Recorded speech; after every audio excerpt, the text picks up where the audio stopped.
सभी का स्वागत है हमारे YouTube चैनल शिव शक्ति धारा पर।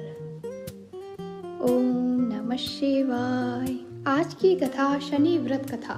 यदि किसी जातक की राशि पर शनि की 7.5 या ढैया चल रही है तो शनिवार का व्रत अवश्य रखना चाहिए। मान्यता है कि इससे 7.5 और ढैया के दुष्प्रभाव कम होते हैं और शुभ फल प्राप्त होते हैं। शनिवार के व्रत के साथ शनि देव की कथा का पाठ करना भी अत्यंत लाभकारी माना गया है।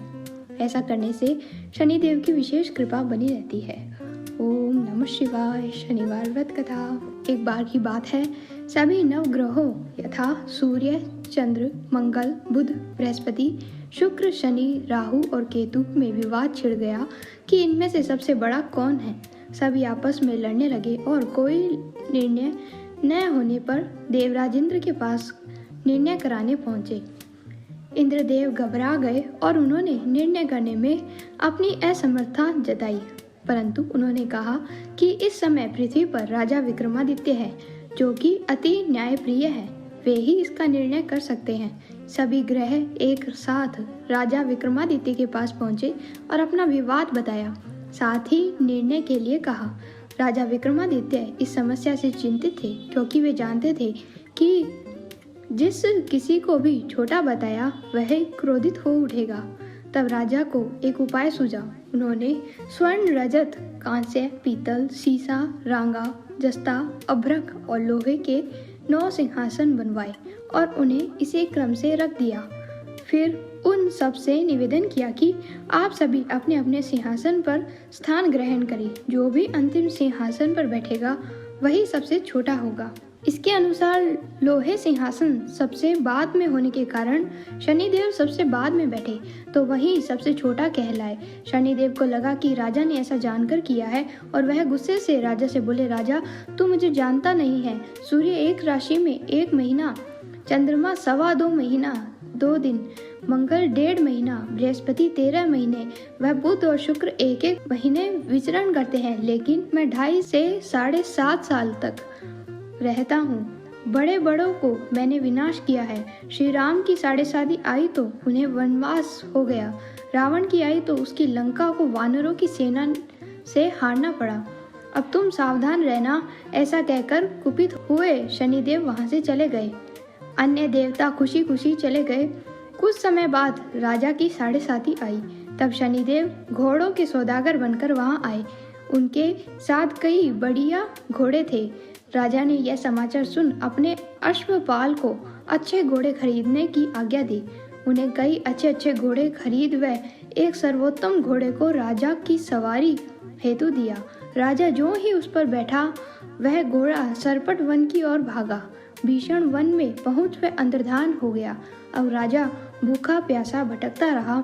तब एक ग्वाले ने उसे पानी पिलाया। राजा ने प्रसन्न होकर उसे अपनी अंगूठी दे दी। वह अंगूठी देकर राजा नगर को चल दिया और वहां अपना नाम उज्जैन निवासी बीका बताया। वहां एक सेठ की दुकान में उसने जल इत्यादि पिया और कुछ देर आराम किया। भाग्यवश उस दिन सेठ की खूब बिक्री हुई। सेठ उसे खाना इत्यादि कराने खुश होकर अपने साथ घर ले गए। वहां उसने एक खूंटी पर देखा कि एक हार टंगा है जिसे खूंटी निगल रही है। थोड़ी ही देर में पूरा हार गायब था। तब सेठ ने आने पर देखा कि हार गायब है। सेठ ने समझा कि वीका ने ही चुराया है उसे। उसने वीका को कोतवाल के पास पकड़वा दिया। फिर उस नगर के राजा ने वीका को चोर समझकर उसके हाथ पैर कटवा दिए और नगर के बाहर फेंकवा दिया। वहां से एक तेली निकल रहा था जिसे दया आई और उसने वीका को अपनी गाड़ी में बिठाया। वह अपनी जीभ से बैलों को हाँकने लगा। उस समय राजा की शनि दशा समाप्त हो गई। वर्षा ऋतु आने पर राजा मल्हार गाने लगा। राजा जिस नगर में था वहां की राजकुमारी मन भावनी को उसका गाना इतना पसंद आया कि उसने मन ही मन प्रण कर लिया कि वह उस राग गाने वाले से ही विवाह करेगी। राजकुमारी ने दासी को राग गाने वाले को ढूंढने भेजा। दासी ने बताया कि वह एक चौरंगिया अपाहिज है, परंतु राजकुमारी नहीं मानी। अगले दिन से उठते ही वह अनशन पर बैठ गई कि विवाह करेगी तो उसी से करेगी। बहुत समझाने पर भी राजकुमारी नहीं मानी तो राजा ने उस तेली को बुला भेजा और विवाह की तैयारी करने को कहा। फिर उसका विवाह राजकुमारी से हो गया। तब एक दिन सोते हुए स्वप्न में शनिदेव ने राजा से कहा, राजन, देखा तुमने मुझे छोटा बताकर कितना दुख झेला है।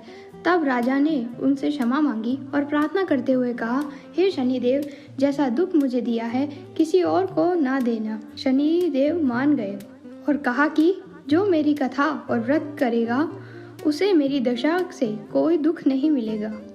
जो भी व्यक्ति रोज मेरा ध्यान करेगा और चींटियों को आटा डालेगा उसकी सभी मनोकामनाएं पूर्ण होगी। और शनिदेव ने राजा को हाथ पैर वापस कर दिए। प्रातः आंख खुलने पर राजकुमारी ने देखा तो वह आश्चर्यचकित हो गई। विका ने उसे बताया कि वह उज्जैन का राजा विक्रमादित्य है।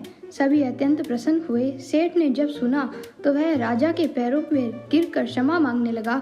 राजा ने कहा कि वह तो शनिदेव का क्रोध था, इसमें किसी का दोष नहीं है। सेठ ने फिर से निवेदन किया कि मुझे शांति तभी मिलेगी जब आप मेरे घर चलकर भोजन करेंगे। सेठ ने अपने घर नाना प्रकार के व्यंजनों से राजा का सत्कार किया। साथ ही सबने देखा कि जो खूंटी हार निगल गई थी वही अब उसे उगल रही है। सेठ ने अनेक मोहरे राजा को देकर राजा का धन्यवाद किया। सेठ ने राजा से अपनी कन्या श्री कंवरी से विवाह करने का निवेदन किया। राजा ने सहर्ष स्वीकार कर लिया। कुछ समय बाद राजा अपनी दोनों रानी मनभावनी और श्री कंवरी को 7 उपहार सहित लेकर उज्जैनी नगरी को गए। राज्यवासियों ने सीमा पर खूब आदर सत्कार किया। राजा नगर में दीपमाला बनाई गई। राजा ने घोषणा की कि मैंने शनिदेव का सबसे छोटा बताया था, जबकि असल में वही सर्वोपरि है। तब से सारे राज्य में शनिदेव की पूजा और कथा नियमित होने लगी। सारी प्रजा खुशी और आनंद के साथ जीवन बिताने लगी। जो कोई भी शनिदेव की इस कथा को सुनता या पढ़ता है उसके सभी दुख दूर हो जाते हैं और सभी मनोकामनाएं पूर्ण होती हैं।